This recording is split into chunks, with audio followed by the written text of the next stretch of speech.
دنا پھر فتدلا، پھر اس سے بھی کم، او ادنا. وہ او ادنا کا مقام کیا تھا وہ میں آپ کو تمثیلاً سمجھا دیتا ہوں. مفسر اعظم اور حضور علیہ الصلوۃ والسلام کے چچا جان حضرت عباس رضی اللہ عنہ سے پوچھا کہ حضور آپ تو گھر والے ہیں، آپ بتائیے یہ کعبہ قوسین کیا ہے؟ قوسین کمان کو کہتے ہیں، قوس کمان کو، قوسین تثنیہ کا صیغہ ہے، دو کمانیں. فرمایا یہ دو پلکیں ہیں نا ابرو، یہ قوسین ہے. اب ان میں کتنا فاصلہ ہے؟ ہر بندہ اپنی اپنی قوسین ماپ کے تو اتنا بنے گا. اب فرمایا کہ او ادنا، اس سے بھی کم. یہ جو فاصلہ ہے نا، فرمایا اس سے بھی کم. اب ایک آیت میں اللہ نے حد کر دی، حد کر دی.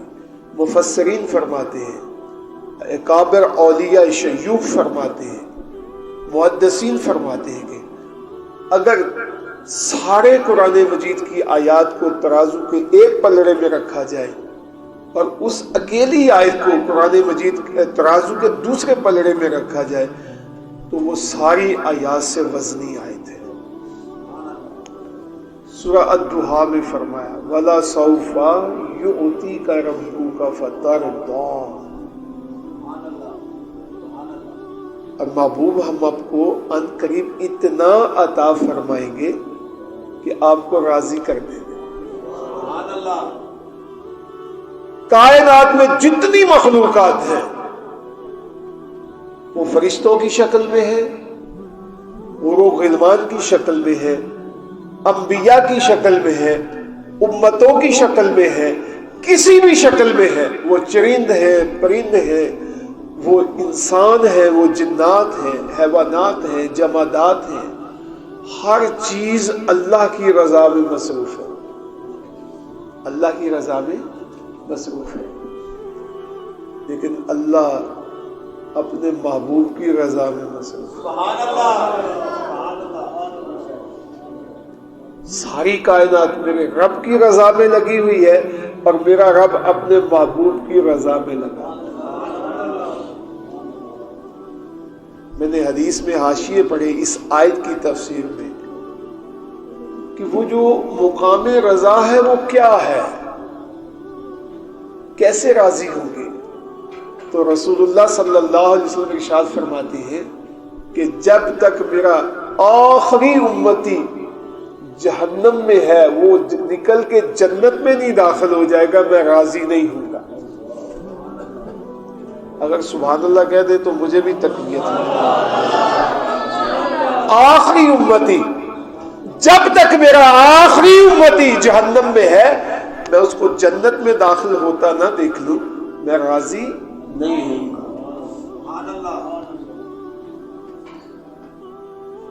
اب اس امام الانبیاء کے یہ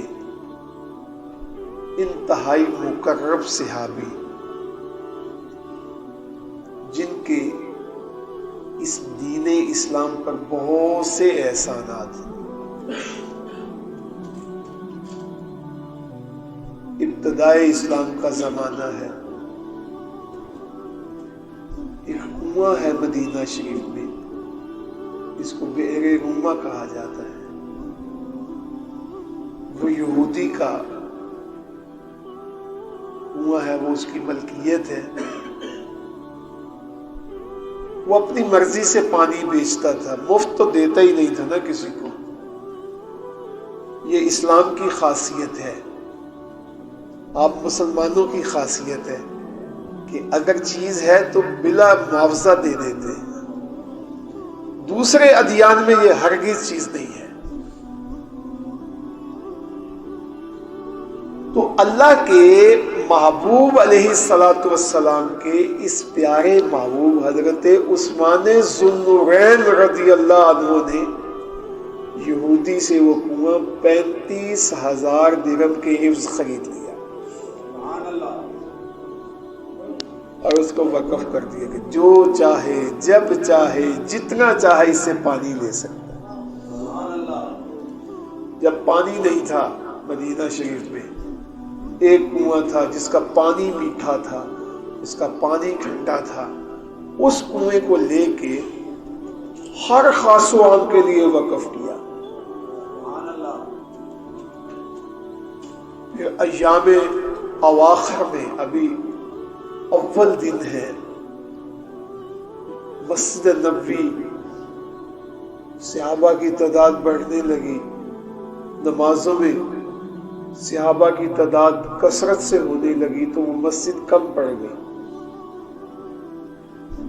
اللہ کے رسول صلی اللہ علیہ وسلم نے فرمایا کوئی ہے یہ ساتھ والا حصہ خرید کے مسجد میں شامل کر کے جنت خرید لے؟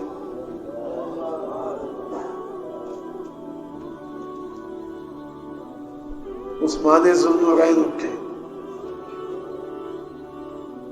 اس زمین کو خریدا اور مسجد نبوی میں شامل کر دیا۔ یہ تو حدیث کا مفہوم بھی ہے نا، آپ سب جانتے ہیں کہ جس نے دنیا میں اللہ کا گھر بنایا، اللہ نے اس کا گھر جنت میں بنا دیا۔ پوچھنا حاجی عبد المجید صاحب سے رحمت اللہ تعالی علیہ، ملاقات ہوگی جس کی دنیا میں ہوئی ہے نا ملاقات، اس کی پھر جا کے آخرت میں بھی ہوگی۔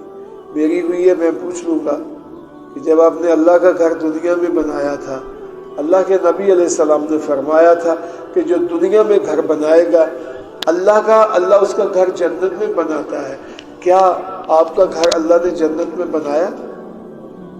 وہ اس وقت جنت میں ہے، خوش نصیبی ہے، کتنے سال گزر گئے، محنت آپ لوگ کر رہے ہیں، راتیں آپ جاگتے ہیں، نرم اور ٹھنڈے اور گرم پانی سے وضو آپ کرتے ہیں، صبح سحر گاہی آپ کرتے ہیں، رات کی شب بیداریاں آپ کرتے ہیں، قرآن کی تلاوت آپ کرتے ہیں، سارا کا سارا جو اجر اللہ آپ کو عطا کر رہا ہے وہ حاجی عبد المجید صاحب